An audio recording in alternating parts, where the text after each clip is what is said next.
Hello and welcome, everyone. Thank you for joining us on a Monday. Good morning, good afternoon, good evening, depending on where you're joining us from.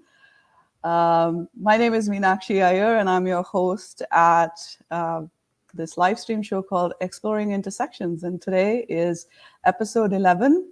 Exploring Intersections is a live stream space that's dedicated to unpacking intersections as we co-create a future of work that works for everyone.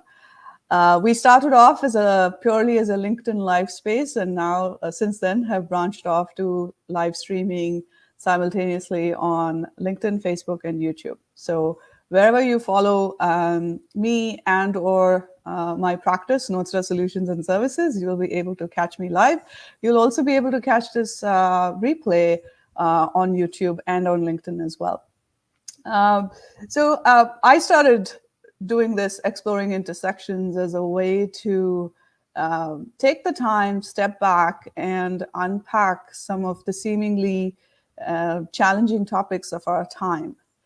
I feel like intersections are really agile spaces, best experienced with a sense and respond mindset. And intersections really offer us a chance to develop empathy, create inclusion, and belonging. So this month in the US, the month of May is celebrated as the Asian American and Pacific Islander Heritage Month. And, given this everything that's going on in the US and around the world, these type of commemorations play a lot on my mind. And so today I'm taking this opportunity to kind of explore my own sort of hyphenated identity, if you will, as an Asian American, having lived here in the US for the last 14 years, moved here as an immigrant, as an accompanying spouse. And one of the folks that really popped up in my mind as I wanted to have this conversation is who I have as our guest today with us, Nannapat Sage. Thank you so much for joining us, Nannapat. And I'm really looking forward to having this conversation with you. Well, thank you so much for having me over here and exploring the section together. Absolutely. Yeah. And so Nannapat is an executive coach and a talent advisor and has spent many years, more than a couple of decades in this space. And at the moment, she is based in Michigan and she's joining us live from there. And today's intersection is the Asian American experience. So what does that look like? What's the lived experience like? What are some of the challenges that we as Asian Americans face? And how might we continue to contribute in a meaningful way to our communities?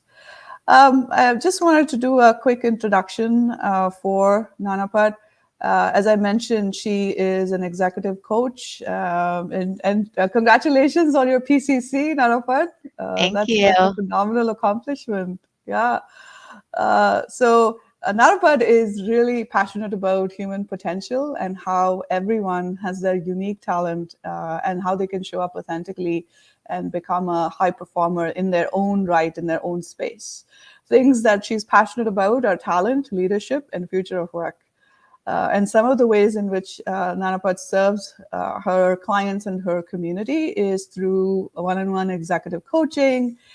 She conducts executive and leadership development programs, serves as a talent management executive search consultant, and works with companies and individuals in developing their leadership skills and build themselves up and also high-performing teams. So with that, over to you, Nannapat. If you can tell us a little bit more about yourself and then tell us what this intersection really means to you, the Asian American intersection. Well, thank you for a very, very nice introduction for me. And my name is Nannapat Sage, and many people like to ask me, so how do you pronounce your name? So it's Nannapat. It's a Thai name originally. That's where I came from. So as Meenakshi mentioned, I am executive coach. So I coach a lot of leaders, executive, and it's my passion to help leaders to grow. And this month, especially, is AAPI celebration for me. So I really take the time to support Asian leaders in particular. So what does Asian American intersection mean to me?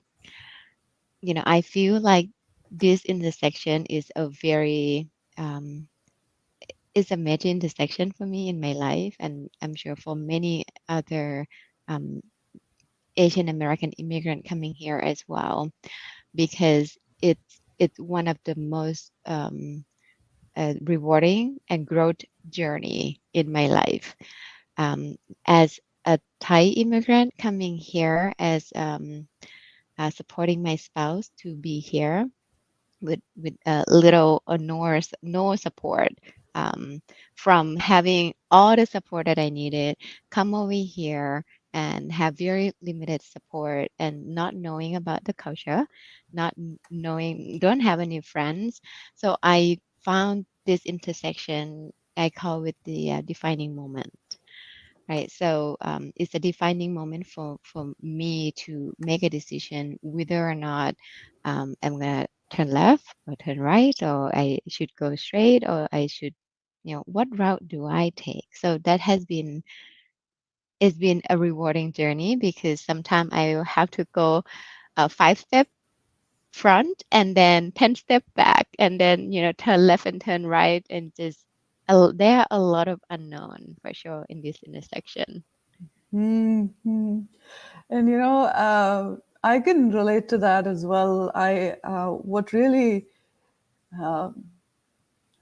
stayed with me is how you said, like, you came here to support your spouse, but in the process, you sort of had to leave behind your entire support system. Yes. Yeah, not Yeah. not only I have to support my spouse, and my in-laws, because they were sick at that time. We need to take care of them, and that's why, we here. So I also need to find my own support as well, which we had very limited support, right? So it was like, it was hard to navigate everything, including life, career, personal growth, and everything. But it's like everything just come to me like at the same time, that I need to change. And you can't be your own self, because you're not the same person as you were in Mm. Thailand before, with Mm. different, everything's different. Yeah. So if I may ask, when did you, um, if at all, start feeling that sort of hyphenated experience, as I call it, as an Asian American? Has that happened for you yet, or how do you feel about yourself here in the U.S.? Of course, when I came here, and then many people feel like, they're gonna have to have like American dream. Like I heard a lot about that, but for me, I didn't have that type um of like, oh, I have to come here for so I can achieve American dream. It was not one of the purpose, right? But then when I got a lot of the culture shock and felt like being a secondary citizen, like it felt like I didn't belong. Mm. And I didn't feel like I belonged for a long time, because like I mentioned, this is nothing that I can go for to comfort myself. And so I went to like a very dark journey, that having to take care of kids, having to take care of a spouse, and then my own career. So when I say dark journey, meaning like, I got very stressed, I didn't know what to do, and I had no meaning. Like my life, the first year in here, I feel like I had no meaning in life. Like I don't know why I'm here. So Mm. that was my moment here. Mm. And that must be very hard, and that's very, it's such a, uh, a common experience for especially for us as women who come to this country. And like you said, achieving the American dream was not your purpose. We were here to support families, support your spouse, and it takes a bit to get settled here and get that sense, right? So I'm seeing a comment here. Hi, Padma. Thank you for joining. Padma says, love the 5 steps forward, 10 step backward as part of my early journey. And she says, so, but it resonates. It's resonating with a lot of us here. And, starting from scratch. So, Nanapat, how did that, can you tell us a little bit more about your journey from feeling like you had no meaning to today you are this successful coach, you have your business, you're an entrepreneur? Tell us a little bit more about the few pieces, the few key moments, defining moments. Yeah. So, and that's why I said it's the defining moment, right? It's the intersection because I came to the intersection and I didn't want to accept it. And I just sit there at the intersection, not moving for a while. It's like I don't know where to go. I don't know if I should turn somewhere. And that was a moment that that I made a decision like, I have to do something. I had a very rewarding career.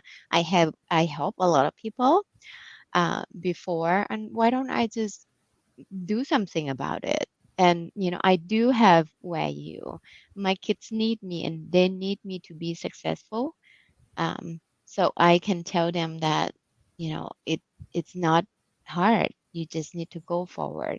So then suddenly I had to do a lot of like soul searching internally to understand, okay, so if I wanted to show my kids at least that I can take care of myself, that I can be successful in this country, and I have the resilience to stand up on my own, then they can too. I Hmm. mean, kids are very like they're easy to adjust and everything. They enjoy the school and everything. But for me, if I'm not the one who's standing up for myself, then I can't be that leader for them. So once Hmm. I got to be, that was something that helped me to stand up and just choose the route. So I chose the route to go to. But like I said, sitting there at the intersection, not moving, was not helping. but but that this moment, a defining moment, is where we human being need some time. But most of the people would just sit there and just sit there, right? Hmm. So you sit there and you need to reflect on, okay, which route you need to take, and then you start from there. That is so powerful. That's so powerful. Thank you for sharing your journey. My Um, pleasure. yeah. Um, so the I love what you said about, you really literally pulled yourself up and you decided to move forward. Can you also share with us a little bit more about your career? You have had a very successful career before you moved to the US. So can you tell us a little bit more about that? So the way that I chose my career, so that defining moment was okay. So what do I have to offer? What are my transferable skill that I can do like for myself that I can just close one eye and I just be able to do it. So those are the technical skill that people when they're trained, when they have specialty, it worked. What doesn't work is the belief and the cross cultural dynamic that you didn't probably believe in in yourself. Like um, and I had conversation with like new colleagues, and they funny enough, it seemed like the culture force. Um, I'm not sure was it a force or I buy into it at that moment that, oh, you are, Asian, you must be good in hospitality, Mm, right? So I was, a lot of colleagues suggest that I was living in Las Vegas back then. So, why don't you go and work in a casino? And it, it really it struck me a little bit that no, but I wanted to do the thing that I like to do, right? So no, I'm not gonna do that. But it's all about the American dream, right? You go work in a casino that you can get a lot of money, and then chase your American dream. But that was not the route that I wanted to take. Hmm. Obviously, there are a lot of ways that you can go. So defining what I have to offer, what the value that I have, and what will make sense for me and my family. So I chose the route to continue in my HR journey. Hmm. Hmm. Yeah, And that, battling stereotypes is what came up to my mind when you yeah, shared that hmm, experience. right. Um, I so, refuse. yes, yes, absolutely. And well done. Um, so you were in Thailand. You were an Yeah, executive. Sir, you were yeah, an HR consultant. Tell us right. more about that, about your experience in Thailand, your work experience. So my experience in Thailand, I work with a lot of multicultural, multi-international companies, and find their leadership position, like people in the leadership position to be in their career. So basically, executive search, and some of the assessment, which is leadership assessment, succession planning, and has some searches within Asia Pacific. Hmm. Majority were in Thailand, but we're talking about the top of the country. Correct. And I work a lot with like people from the US and all over the world who have a plant in Thailand or who have operations in Thailand. So it's not that I don't know anything about like business outside of Thailand. So I use my previous experience to support me to thrive in my journey. Hmm. Hmm. Yeah, That is such an inspiring story to start from scratch, continue to battle stereotypes, and like you said, you refuse it's to. not easy. It's not easy. I'm telling you because you're hearing it like you should be doing this, right? And Yeah. then it has to do one comment that I heard, not directly, but one comment that I heard the first year that I got here is like, oh, you can't do a recruiting job because you have accent and we need to be on the phone a lot. And Mm. I was shocked. Mm. Yeah, so I was shocked. Like, okay, I, I didn't know that before, right? So that was a shock moment for me as well the first year. And I've talked about one of my previous guests has also shared about this with us, and accent bias is a real thing, as much as sad as it is, right? And uh, that's a whole nother conversation. So here you are, you battled all of those, the stereotypes, the challenges. So tell us more about what you do today as a PCC level coach, certified by the International Coach Federation. So tell us more about that. From that battle that I have to look internally and reflect a lot. So that how I got in like deep into coaching. I got into coaching and personal development journey since 2011 when I start NLP practitioner and master NLP neuro linguistic programming practitioner. So I start having help people on the side of my job anyway. So when I got here with the intersection and everything that I needed to pick myself up, so I invest myself heavily in coaching um, to really navigate the way. So once I was on the path to thrive, then I battle um, the model minority mindset. I have to battle that because what I believe inside is we have potential and we need to lean on our potential and we need to lean on what we love to do, and that will guide the way. That will be the north star that will guide me and it will guide everyone else.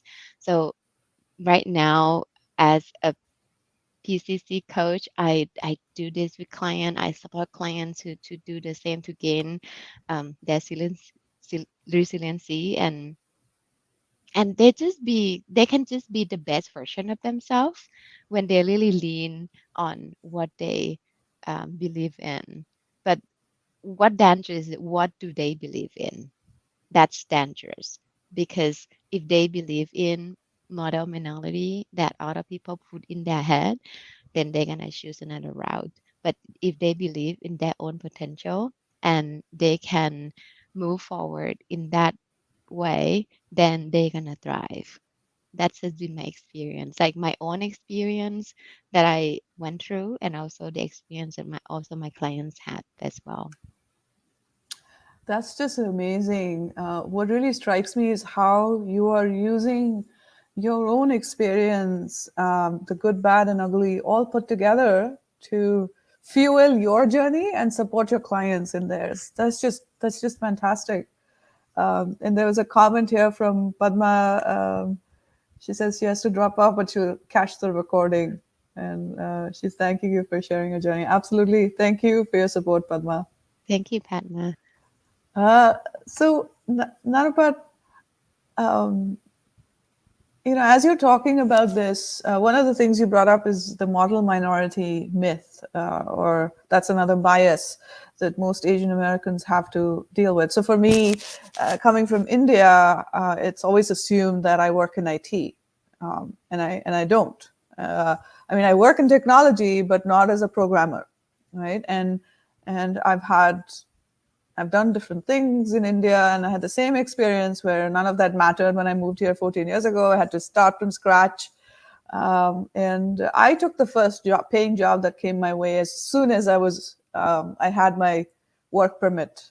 And I worked as a barista for the first almost 8 months. Um, and it was a very interesting and humbling experience, and a lot of Yes. learning and growth, because that really prepared me in a way for my career. It also gave me the time to build my social network, Mm-hmm. which I think when I look back, if I'd been able to work right when I moved here, I probably would not have had the opportunity to invest time to build my social network. It would have been all about work. And working in a coffee shop allowed me to people watch. And a lot of business conversations happen at coffee shops here in the US, Mm-hmm. right? Right, And right. so that was a huge learning opportunity for me. And Networking conversation and everything in a coffee shop, right? Well, exactly. back then. Exactly. That's right. That's true.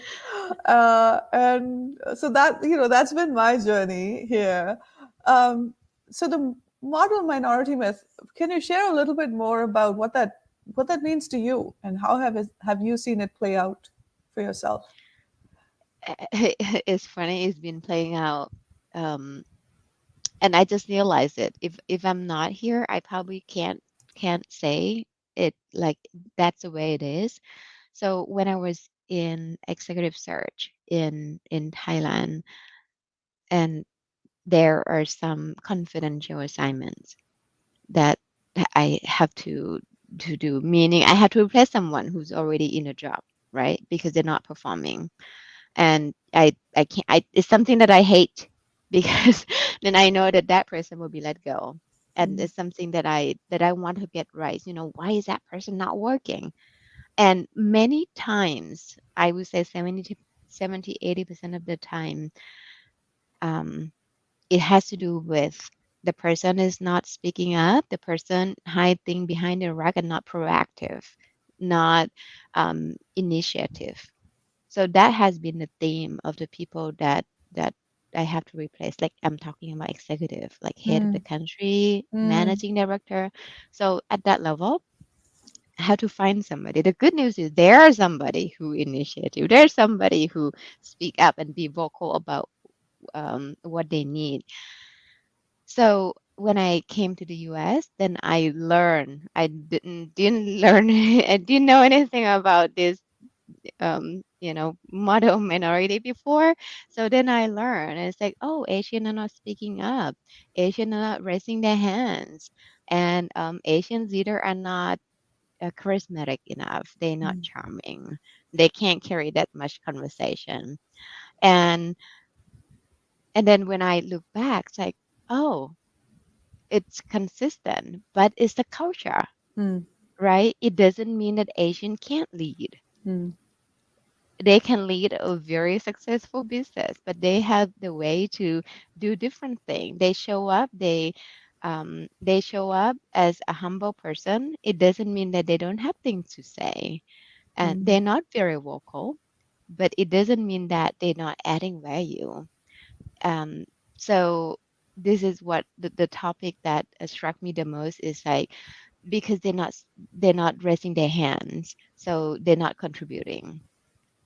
On the other hand, Asians are being viewed as hard worker.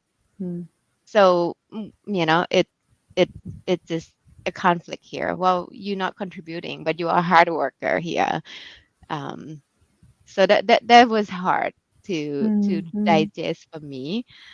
And I see this play in many of the Asian leaders that I have been coaching as well. That I want to find a way to connect. I want to find a way that I can express my voice. I want to find a way that I don't want to brag about my success all the time.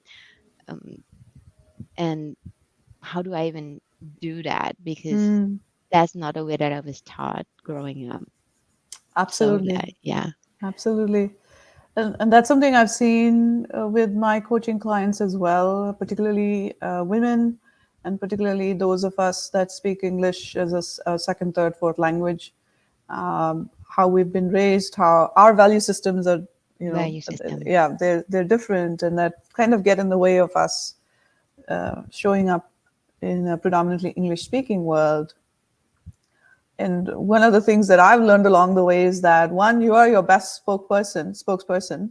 So it's not enough that you do the work, but it's also equally important that you talk about it, and that's how you can share your value in your ecosystem. And also, um, and it's a way of getting used to and finding your own way to sort of thrive in an environment that's different from your own or what you're used to. Um, the next question I have for you, Nanapat, is how have things shifted or changed for us as Asian Americans in the past few years? It's I'm very happy to see the movement.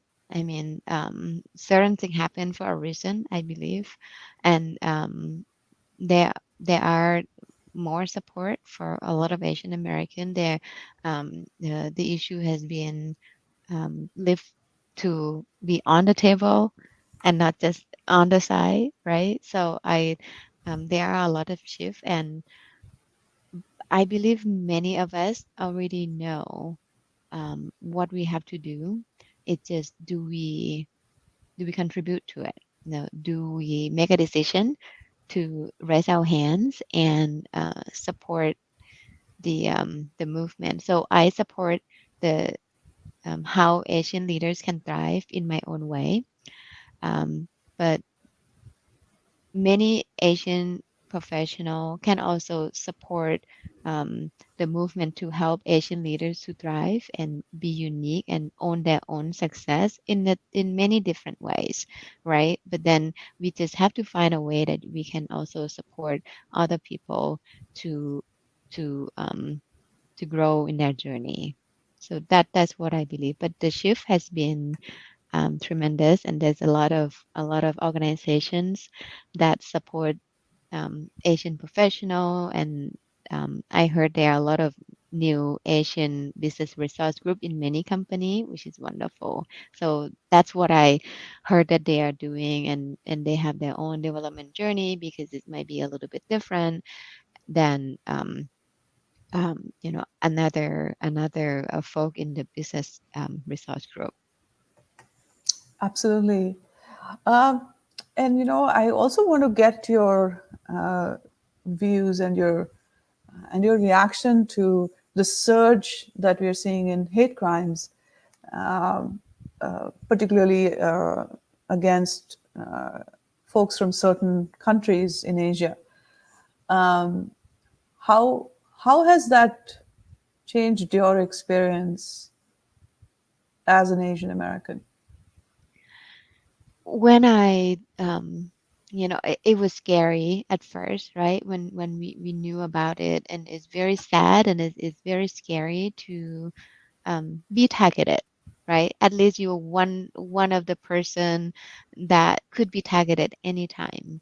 But I felt sad that is such a big divide in in the world, or in the we are human being. So at the end of the day, no matter how we look like, and where we came from, we are also human being. So such hate crime like that, it only grow and divide as human being into separate group and division and things like that. So it was sad for me. um in a way, the movement to call out this such behavior, to target Asian, had been growing very strong, and some organization have been rally for it, and I do support it. But I support it in a way that I like harmony, right? That's is my value system. Mm, So I want people to really see that at the end of the day, we all human beings, and at the end of the day, we believe in good thing. It's just maybe different belief system have affect us in the behavior, and then show up in a certain way. So for sure, is very sad. It's very frightening. mm, It kept me home for for a good 2 months, like after I heard the incidents, and just digest a lot, and then how do I come out of it, and not um what do you call it, like how do I come out and not be so stressful about it, and I can continue my work to support other people. Is you need to really reflect again. There's a lot of reflection on, so here's the situation, what can you do to support, what can you do to help educate, and you can do the best in your contribution. mm, mm. It makes me very sad to hear that it really affected your personal liberties. You stayed home, you said. Yes, I And did. I yeah. I I was I was freaking out because to go out, it's like should I go out, or should I stay home? I'm sure, like in area like New York and in California, when there were a lot of situations like that happen, I'm sure that people were so scared. Mm, mm. And I also find it very inspiring that one of the ways you chose to come out of this is by focusing on what you can do to support others. Yeah. So that sort of leads me to my final question for you, Nanapat, is how might we continue to create impact within our communities? What are like the top 2 or 3 things that we as Asian Americans can do? So for anybody to create an impact, they just need to lean on what they believe in. Like, what are they passionate about in making an impact? Like, I'm passionate about helping people see their own potential to thrive um, in their own way, that they are unique and nobody can replace them. In my previous job, like 10 years ago, I had to replace a lot of people. Then it feels like commodity, but we are not commodity. We are human being, and we have our own purpose, and we like different things. So for us to really make an impact is to look internally on how we can show up, and how what are the things that we can contribute, that is where providing value to others, to team, to organization, and make yourself feel proud of yourself, because that is you, that's unique, not like anybody else. Yes, you can have the same technical skills, but you don't have the same um charisma. right? You don't Mm. have the same smile or the way that you pat out to other people on the back, right? So that's Mm. so different. And that will help you to thrive on your own and then also make an impact on others. And that's what I believe in. That was just beautiful. I loved how you focused on how your message is about focusing on what's unique, what's unique that you bring to the table, Yep. and that's as a way to adding value to your and in creating impact.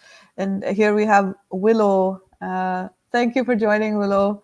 Yeah, and Willow and I had met a few months ago via LinkedIn, and she's an American who lives in Indonesia, and Oh, yeah. So this is thank you for sharing your thoughts, Willow. Um, Nana, but as we wrap up our conversation, what are your parting thoughts, your message to other Asian Americans? my message to Asian American is you don't need to buy into the minority model myth, right? You just need to be you. And that's what you need to believe in. Yes, I have black hair. I have accent because I'm an immigrant, right? But many people, many Asian American people, they grow up here and they look different. They feel different. And many of them don't feel belong because because of the identity that look different. But don't buy into the myth because it doesn't really help you. Focus on what that different values that you have that bring to the table. Whether or not it's going to be for your own personal journey or is it going to be a professional journey, just focus on that because at the end of the day, you are a human being and you are a beautiful human being. It has no different whether or not you are white, black, Hispanic, Asian, right? So it's it's the same. We are human being and don't buy into that myth because it doesn't help you any. Just get out of that and then practice. Everything that we are talking about is a skill, right? Mm. We're talking about practicing how to express your voice, practicing how you can initiate something or just raise your hands, or practice how you show up. This is all about practicing. And many people were thinking and buy into it, right? So I'm Asian, so yeah, I'm just gonna do such and such unconsciously. Mm. Yeah. That was brilliant. Thank you. Thank you for sharing, Nanapat. And what I'm taking away from this is I love what you said about everything is a skill. And that's such a powerful reframing because I'm not changing who I am. No. I'm learning a new skill that helps me engage better in the environment that I find myself in. And it allows me to build relationships in a different way. But Right. I'm still preserving who I am. I'm not changing that. And Yeah. that was just absolutely fantastic. Thank you so much, Nanapat. You're very welcome. I really enjoyed the conversation. Likewise, and thank you for sharing your wisdom, your personal story of courage and grit and perseverance, and sharing your Asian American experience with us. Thank you so much. Wish you Thank much you. success. And Thank you. Thank you. all right. Well, Thank you, good. everyone. Willow, Padma, and the others, and everyone else who will catch the recording. We'd love to hear from you, your thoughts, and those of you that are Asian Americans, we'd love to hear from you about your experience. So catch us back on LinkedIn or YouTube. Thank you very much. Thanks, everyone. Take care and have a great rest of the week. Bye. Everyone. Bye.